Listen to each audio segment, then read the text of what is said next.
Welcome to the Church Solutions Podcast, brought to you by JSL Solutions. The Church Solutions Podcast is designed to help equip you and your church in the use of technology and other tools and services. And now, here are your hosts, Steve Lacy and Phil Thompson. Well, hello and welcome to the Church Solutions Podcast. Hi, I'm Steve Lacy. And my name is Phil Thompson, and we are with JSL Solutions. And we do a weekly podcast here, and we talk a lot about tech stuff as it relates to churches and ministries. We also, obviously, our company produces products that do streaming video with streamingchurch.tv. And Church App Live, we do mobile apps. And we also do church websites and church management systems through the myflock.com product. myflock.com. And as we've said before, Steve and I are involved. In fact, our whole team is involved in local church work. And Steve and I have been involved in leadership and ministries for many years. And so we cover a variety of topics on this, mostly tech related, although we will talk about other things as well as it pertains to volunteers. And So what's on our plate for today? Today we're going to talk about sound advice. All right. And when I say sound advice, it's kind of a play on words. We're going to talk about sound, audio. And this is, Steve, because I've been involved in music ministry for years. You were a former worship leader. I was. And thank God those days are over, right, for your church. But and also as a pastor and in leadership in several churches, audio or the sound is one of the most overlooked aspects of the ministry. It really is. Now, we've talked about sound with streaming video before, and sound's actually very important in every area, right, exactly. Including streaming video. I mean, you can have kind of video that may not be the greatest, but if your sound is good, you can get by and get away with a lot. But you can have great video, and if your audio is terrible, it just takes away from the whole experience. Right, I agree with that. But that's true even in your facility. And that's really what we're going to talk about today for a little while here, for the next half hour or so, is really the sound that's happening in your facility. Yeah, and we're not talking about the quality of a worship band, right? No, we're not talking about the music necessarily. The musicians, right, or their capabilities or the range of the vocalist, right, or anything like that. No. This is all about the sound that's projected from the musicians. So this is more of the AV, the audiovisual guys that are mixing sound and doing all the debugging and getting things going there, right? Yeah, and it's not just, by the way, it's not just the sound that's coming from your band or your choir, but it also can include the sound coming from your pastor, your speaker, and the key speaker, the person that's up on that platform. That's also very important. Right. So let's jump into it, huh? All right. So you've got experience not only in the church world, but your early career was all in radio. So you've got some, this is an area of strength for you. Not necessarily an area of strength for me, but so I'll be relying on more of your advice here. But let me just say this, especially for people listening, because we have pastors listening to this, we have associates, we have volunteers listening to this. So this is a very touchy subject, because there's more than one side of the coin to this thing. And for instance, you don't have experience in sound. Oh, you've got experience in leadership in your church and financial boards and leadership teams. But you know, Steve, when you walk into a church or your facility or whatever it is, and you know when something isn't quite right with the sound. You may not be able to put your finger on it. You don't know for sure what the issue is. You just know something's not quite right. Right. Unless it's real obvious. Yeah. The really obvious ones are yes, when you get feedback and that sort of thing. Those are obvious ones, but there are other things to this. And so this is important because the experience that people get, the average person's not going to really know what's wrong maybe in a situation. They just know something's not quite as good. So when you can really dial in the experience to the kind of the next level, that separates you from just having an average church service. I'm talking music and even your speaker and whatever else you're doing with videos. It separates it from being just an average church service to really a good, positive experience. Right. So the first thing I think you really need to talk about here is the vision. You've got to make sure your vision is clear. The leadership, whether it's a senior pastor that's kind of setting the table here or whoever that might be, your sound team, or your sound person, because we have, again, we have all sorts of sizes listening to us here, large churches as well as small. They've got to understand what's the vision of the sound team. What is it that the pastor or the key people that are in leadership want to, what do they want to see accomplished? Yeah, and what do you have an example, or where what do you, when you say the vision for the sound team? Is it I want to be as error prone as possible, or do I want to be or not error prone, but avoid all errors at all costs, or do I want to have a mix that's consistent with a certain type of sound? Or well, let's talk about something real basic, okay? And for instance, I was, I work for JSL Solutions, our company, but I do some part-time stuff for churches, and I was actually we'll just get personal here. I was actually working with your church, and I was involved as a pastor and church online pastor in this particular situation. But I remember our senior pastor was saying, you know what, I don't feel like there's really the presence inside the auditorium is what it should be. So we need to turn it up. We need to turn the volume up to get the full presence of the band. All right. Now, the only issue with that was I'm not sure he was real crystal clear on what he meant by that. So the sound team heard that and said, okay, they cranked it up. The problem was there was other areas that were weak, and so the mix wasn't good. There was some faulty equipment. And so when they cranked up the music and they cranked up the sound, it actually made the situation fix the problem, huh? It made it worse. It made it worse because there was other weak spots that were showing up. So, for instance, and I had this similar. I get a feel for what you're. So the vision would have, in that case, would be, I just want to create a really rich environment, very strong presence with the music. Yeah, and actually a couple of weeks ago, the church I'm with now, the music sounded good that Sunday, but it was actually, the volume was actually a little too low, and so it sounded good, but it was too low, and you didn't get the full feel for the richness of the sound for the effects. So there's an emotion that needs to be carried out in the vision. Exactly. You basically want to have the people in the auditorium or in your sanctuary experience something. So you would, okay. And again, different churches have different ideas on things. But so when we're talking about vision, it really comes down to communication and even the things you touched on, like, okay, what's our vision? Do we want to have just an error-free Sunday, or do we want to do this or do that a little bit more? What is it we want to accomplish with our sound, our experience when it comes to the musical part? That takes time, and that takes the ability. You're going to have to communicate with people. You're going to have to communicate with your person or your team, whatever that might be. Which kind of leads us into the next one, and that it really comes down to relationships should be first. Sound should be second. All right. So relationships, you mean with those responsible for putting that sound together or mixing that sound? Yeah. And here's the deal. I've worked with perfectionists. I'm kind of a perfectionist as well when it comes to a presentation, but, and you want to have a nice, clean presentation. You don't want feedback. You don't want people not turning the mics on when they should. I mean, all these things happen. They're very common. If you have multiple people on the platform, somebody's mic may be shut off when it should be on. Or you have someone muted when they shouldn't be, or someone unmuted when they shouldn't. But here's the deal.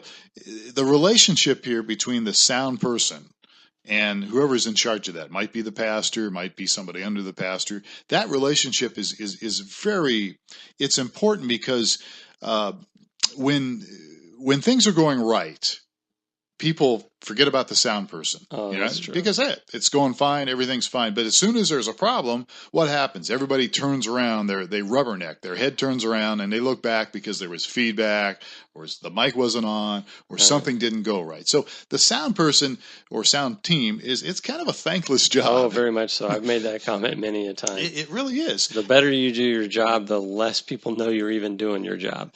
And so the relationship factor here is very important. So and this is my opinion, I could be wrong on this, but I want to emphasize, if you don't get anything else that we're talking about today, folks, it's all about relationships. And that includes people on your teams and your sound team especially, because it is It's a passionate thing for people, and people get their feelings hurt. Yeah, and it's not an easy job either. It's not easy at all. So people don't appreciate the effort that goes into it. It really does. It's a tough deal, and I've seen this happen. I've been every church I've been involved with that I can think of, sound has always kind of been an issue in some degree.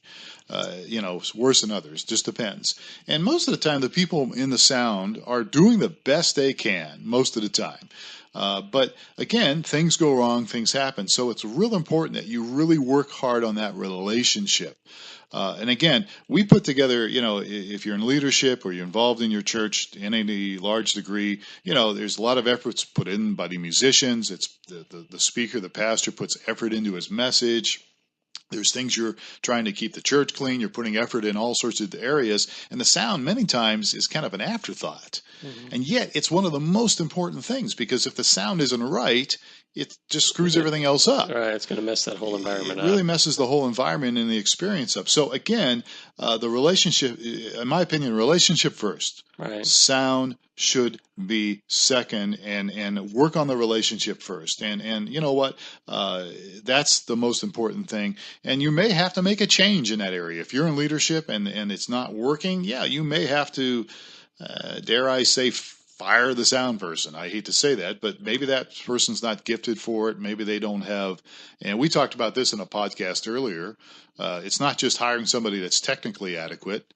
It's hiring somebody that's got an ear. It's got an ear, buys into the vision, understands the vision we talked about. Right. Yeah. I could see where if you've got someone that's not in the right seat on the bus and is doing your sound, that foundation is just, you need to fix that foundation before you can start building on it. And that would mean sometimes replacing them or putting them in a different position. Right.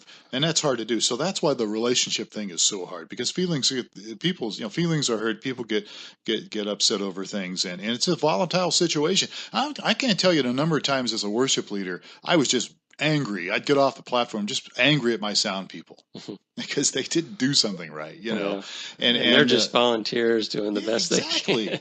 Exactly. So you got to, even as a pastor, I was speaking, there might be a sound issue, and if it keeps happening over and over again, you're up there talking, you're trying to get this message of love and stuff across, and on the other side in your head, you're like just cranking. You're just like, I can't believe this guy, but sometimes it's a situation where they can't help it or something's gone wrong. So that's why the relationship factor is so important to deal with this stuff. And so, which kind of leads into the next point on our deal is you can't please everybody.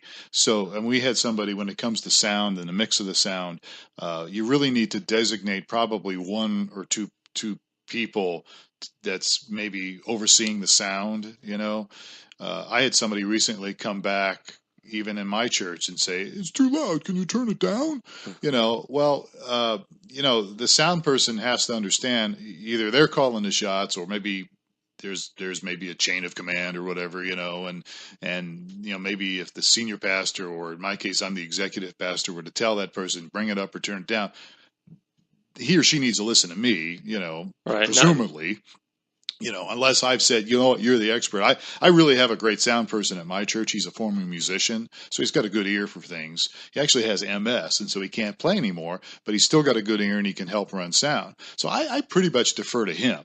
And he, and I might make suggestions to him once in a while, but, so what I'm getting at is you can get a lot of feedback from lots of different people. Yeah, you may have people walking up, and again, it may be, you may have a vision that is, there's a certain level or certain environment you want to do, and that just doesn't fit that particular person. You can't be waffling around with, it's too loud. Okay, now it's too soft, and then you aren't going to please everybody. There's going to be people that aren't happy with the sound. Yep. All the time. And there's, I had a gal a few months ago who she had a concussion. She got a concussion. And she comes in, and it was too loud for her. Well, there's nothing wrong with the sound. It was great. But she had a concussion. So she was experiencing the effects of that concussion.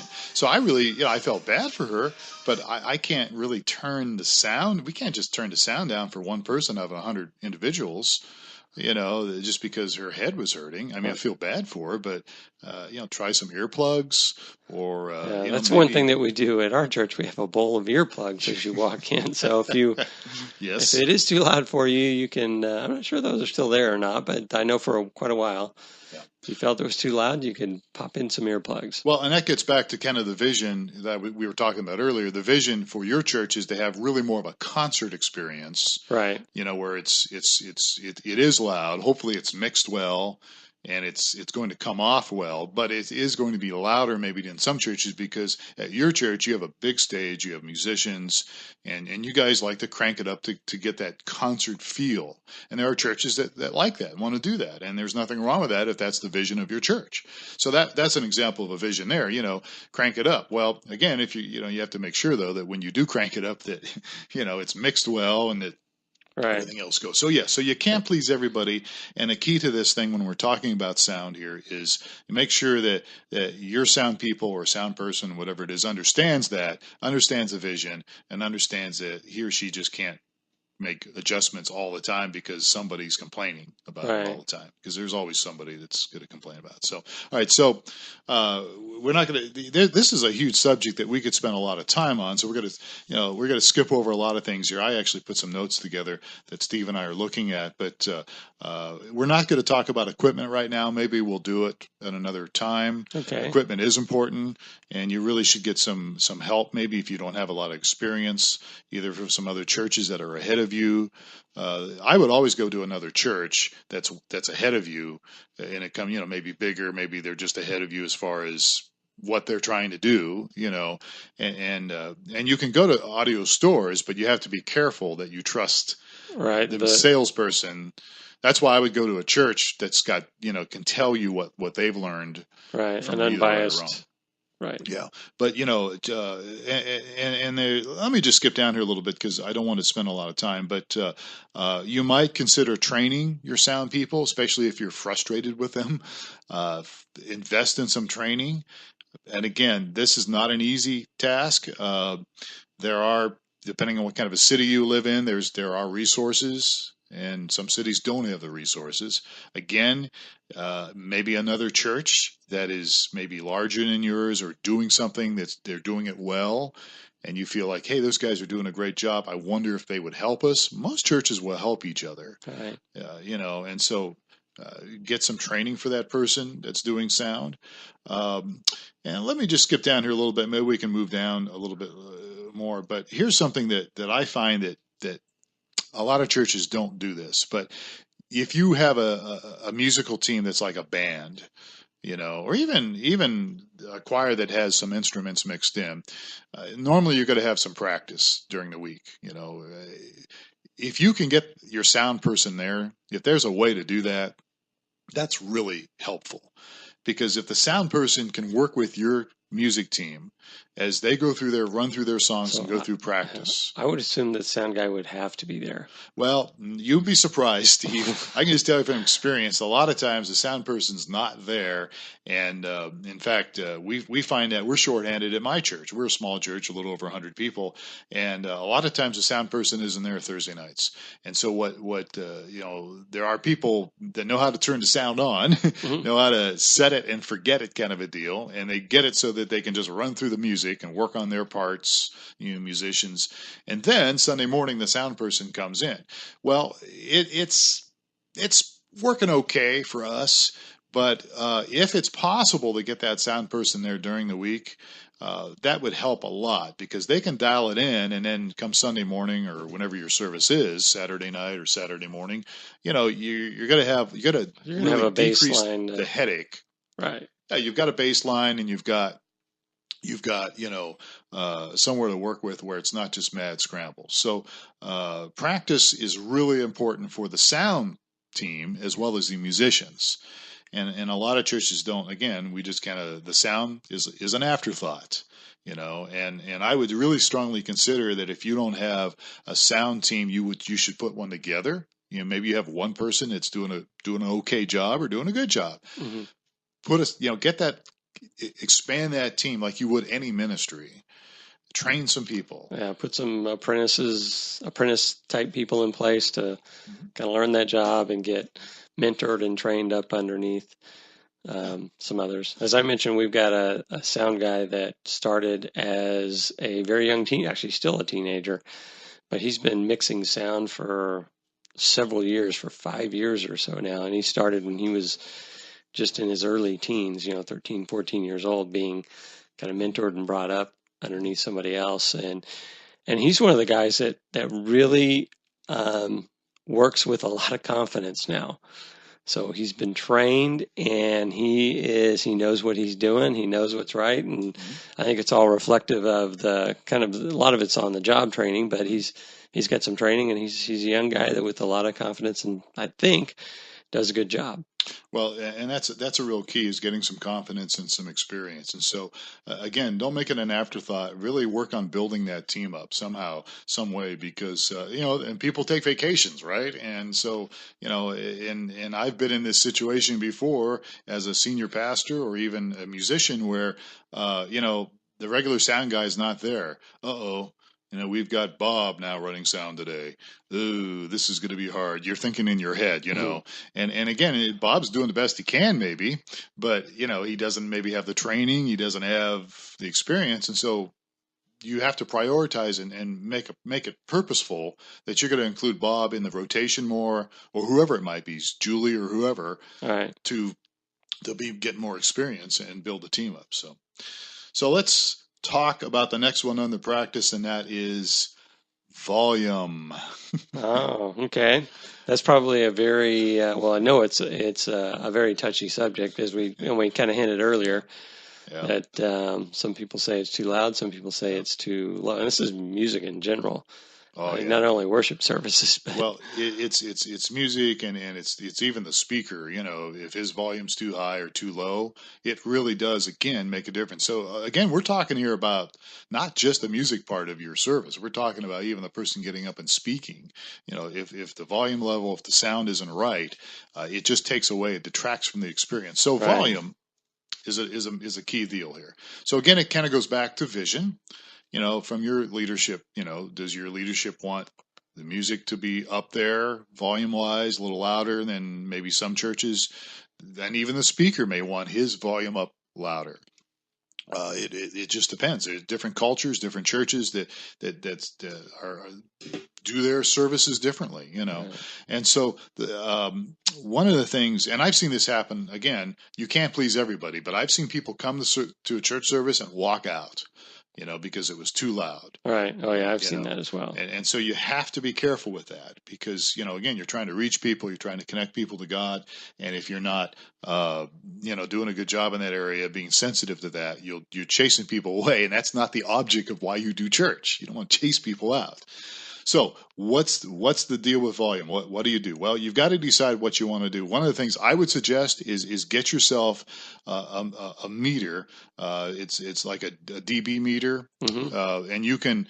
They make these now. They have apps for them. Right. That's what I've seen some of the apps. Yeah, I've got one on my phone because I help a little bit. I don't really run sound at my church, but because I'm kind of in charge of the overall experience, sometimes I whip out my iPhone and pull out my sound meter just to get an idea. And again, this is going to vary depending on your auditorium, depending on where you're having your services. It's going to vary, but and I've found that those apps actually do a pretty good job. I've had people tell me, well, it's different than a real live meter, and the ones I've had so far are pretty close. Okay. But it might not be bad to get an investment in some kind of a dB meter, or at least an app that you trust and feel good about. So I would use that. But I think, again, what you want to look at is, okay, what are we trying to do as a church? Do we, where are we at as far as how loud do we really want it, or how soft do we want it? And then the person running sound needs to maybe get up, depending on where their sound booth is, get up and walk around a little bit while the band is running through some music, preferably before the service starts. And take some measurements, you mean? Take some measurements, and even just, I actually, I don't mix sound again, but when I'm helping, And a lot of times the sound people ask me, hey, what do you think? How you feel about it? I will literally close my eyes and I will stand in different parts of the auditorium and just close my eyes a little bit and okay, how does this feel? Now, again, all this stuff is kind of relative. Right. So you got to be careful with that. But you've really got to have kind of an idea of what you want to do. Right. But I assume even in your vision, you would set a range that says, I don't want to get over this decibel limit. And you could go through and take some measurements and oh my God, we're getting close to that. So exactly. And by the way, different songs you can't just set it and forget it. So different songs are going to be either louder or sound louder. They may not even be louder, but the pitch is different. And so ours is between actually 80 to 85. That's all ours really is. If we start getting around 90 decibels or louder when it comes to the music, it doesn't seem to work real well for what we're trying to do in my church. Mm-hmm. Now, at your church, they want it louder than that. I can't remember if it was 95 when I was working there or not. I don't know. But they wanted it louder. And so, again, it comes back to what you're trying to accomplish as a church. And then your auditorium plays a lot in. If we have time, we'll touch on that real quickly. But, your auditorium, if your acoustics aren't really great, you're going to be struggling with that. And there are some things you can do to fix that. So, but again, remember, different songs are going to sound different. And then also we do some acoustic stuff at my church. And then there are times where we pull the electric out and the electric guitars come out. Well, it's a different sound. And actually the decibel limit, the dBs may be a certain level, but because it's electric, it just has a different effect on people. Right. And some people think it's too loud. A little harsher. Yeah, they think it's too loud. Well, it's not really. It was the same level as before, but because it's electric in their mind, they perceived it as being loud. So again, a thankless job that you have here if you're running sound, because you've got people that are like, "Well, it's too loud, it's too soft," and I think I was telling you we had it too soft the other day, and we just didn't get the full presence. Mm-hmm. So it's a tough deal. So volume, again, you've got to really work on this. You've got to spend some effort in it. And if you're not the sound person, but you're listening to this podcast, have some grace for these people running sound, because it is a thankless job. But if you can help train them somehow or enable them, that will help. All right. We're almost out of time. Let's talk real quickly about the last point, and that is in all the different houses of worship out there, churches, acoustics can be a real challenge. Right. And there are some things you can do.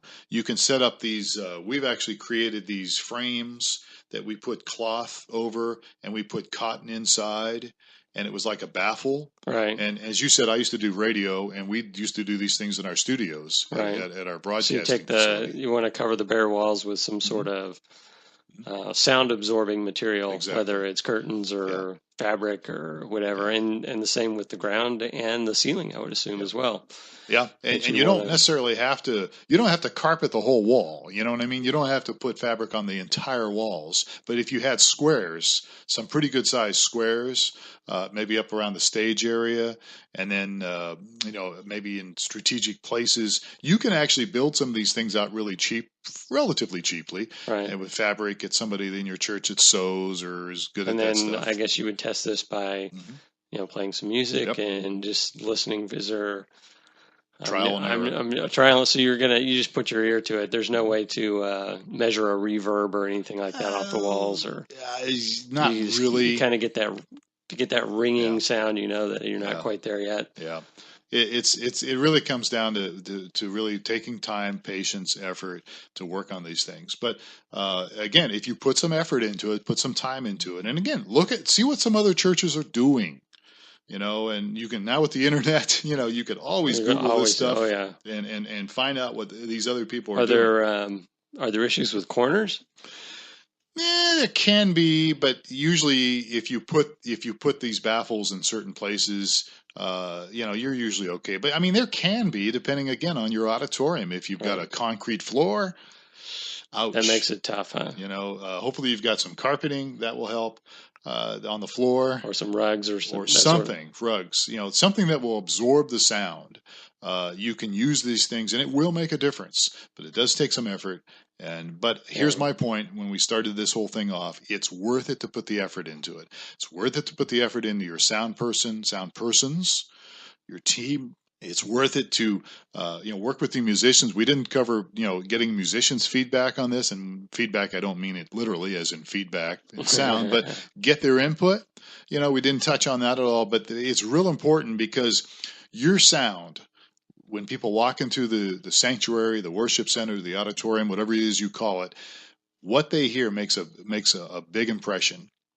And it will either create an environment where they will be able to, sense God's presence, really be open to what you're speaking as a pastor, the message of your church, or you can shut all that down by having just a crappy experience with sound. And it really does make a difference. So anyhow, we're out of time. But if we can help you with this, or at least point you in the right direction, we know some people that might help you with this. If your church is struggling with this or you have questions, just send us an email, support@streamingchurch.tv. And Steve, we're on iTunes, right? Yes, we're on iTunes. We have our own channel on iTunes. So rate us there, download from there, put some comments in. We'd love to hear your feedback. Church Solutions Podcast is what they would look for. And then we're also taking the audio and we're putting this on YouTube as well. So you might be listening on one of those things, or maybe on our blog, newmediaministries.tv is another place we put this. So anyhow, we're out of time. So Steve, thanks for your input on this stuff. All right, great being here. Well, and thank you folks for listening, and you guys have yourself a great day, and we will catch you next time for another edition of the Church Solutions Podcast. Take care.